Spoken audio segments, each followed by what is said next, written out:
It's time for an Out and About with Jamie Grouch Shortcast, and the man to my left is John Cox. He's running for City Council in Grinnell. John, thank you so much for joining me here today. We got my Travis Kelce shirt on. Chiefs continue with their winning ways.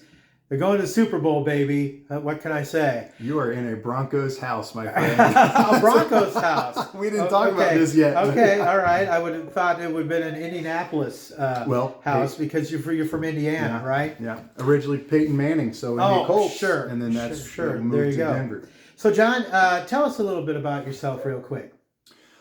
John Cox. I grew up in a small town in Indiana and went to college in Indianapolis. My dog is going nuts now, so we're going to have that. Moved to Iowa in 2007 and met my wife here in Iowa. We got married in 2010. I hope it's 10, no, maybe 11. She's going to kill me for that, not remember. Okay. Got married and have two beautiful kids now. Moved to Grinnell in 2019, right before the pandemic. Moved here and it was like, okay, we're set. We have nice sidewalks. The kids can go for bike rides. We're going to meet everybody, and then everybody's in their house. Yeah.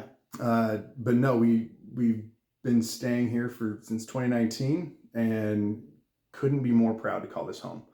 This is going to be a forever home for us. Okay. And not looking to go anywhere. This is such a great community. Just the fact that we know our neighbors, the fact that if I'm going to be late for something, I can call friends here in town and just be like, hey, can you pick up the kids because they're at drama class? And it's like, yeah, absolutely. We're already there. Well, before we get into the serious issues, folks, you should know he's got his Halloween decorations up. I do. And just real quick, what's your favorite Halloween candy? Oh, man.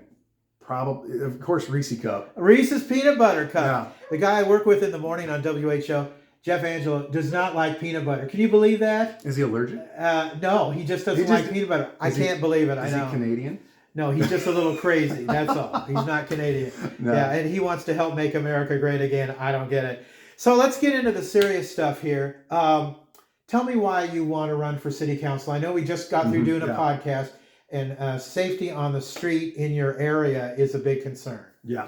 What made me really want to run was looking at 10th Avenue. That's what I thought, okay, this is into my ward. 10th Avenue, knowing it's going to be a thoroughfare for the new school going up out by Penrose.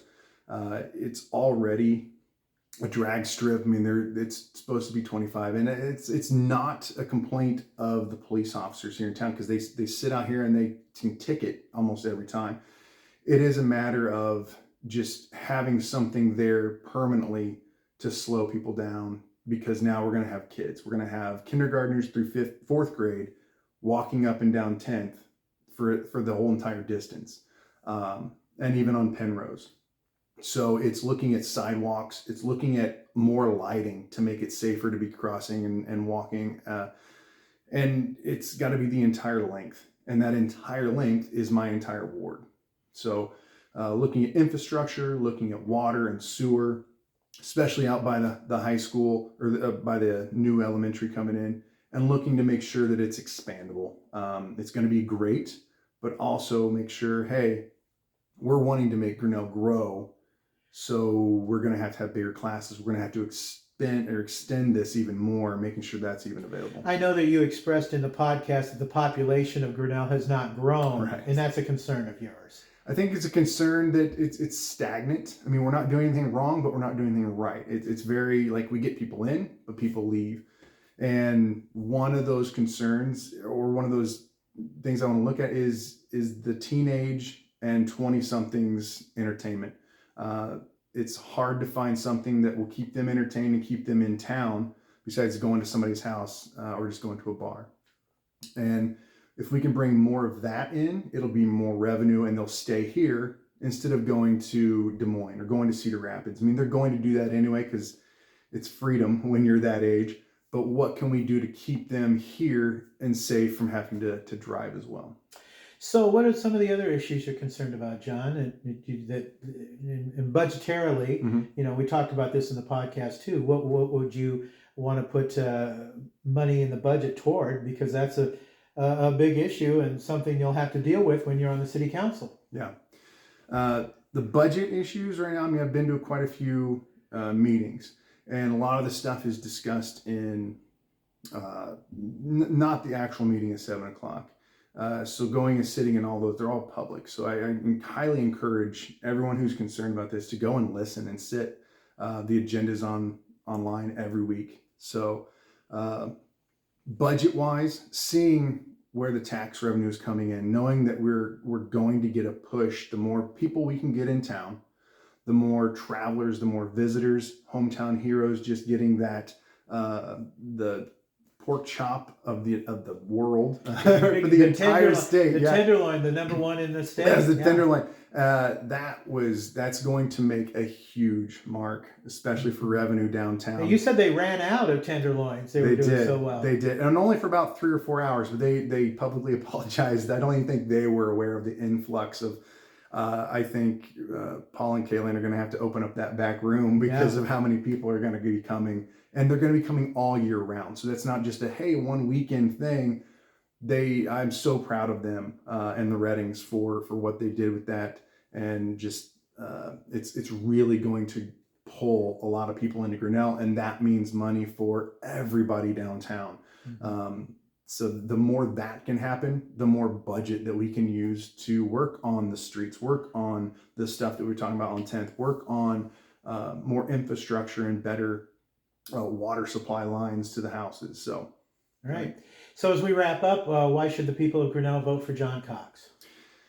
Well, that's a good question, Jamie.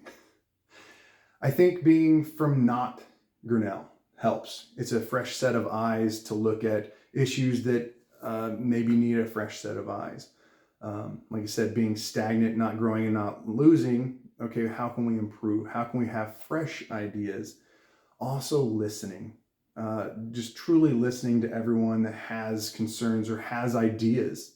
I'm all for that. I want to have so many conversations with people, not only just my ward, but everybody that wants to talk to me, so I can hear what they think the problems are, and we can address those as well. We have the forum coming up by the League of Women Voters on the 28th. Unfortunately, I will be at a funeral at that time, but I'm hoping to be able to zoom in because I'll be back in Indiana for a funeral, but zoom into that. So that leads me to my next question. We didn't talk about this in the podcast. If people have questions of you that they need addressed because you won't be able to be there and you're going to zoom in, how can they contact you, John? If they want to contact my email, it's john@johndcox.com. johndcox.com.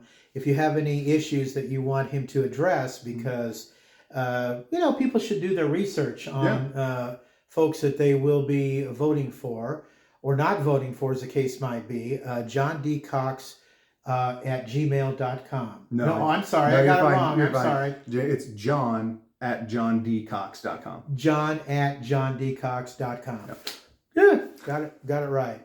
So, John, thank you again for taking the time to talk to me. I got a hold of him just this morning on short notice, and he was able to accommodate me, and I got to straighten my hair out a little bit here. Gee. Windy day here in Iowa. Cold, frosty day. Well, not as frosty as it's going to be tomorrow morning.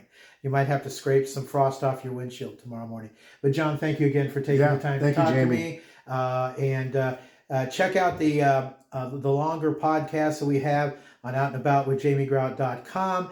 It's also available. You can also hear the audio portion on my YouTube channel. But, of course, you can check out the podcast on Spotify, on Apple Podcasts, on iHeart, and all the other platforms there are out there. So thank you very much for joining me. And until next time, Grout is out. See ya.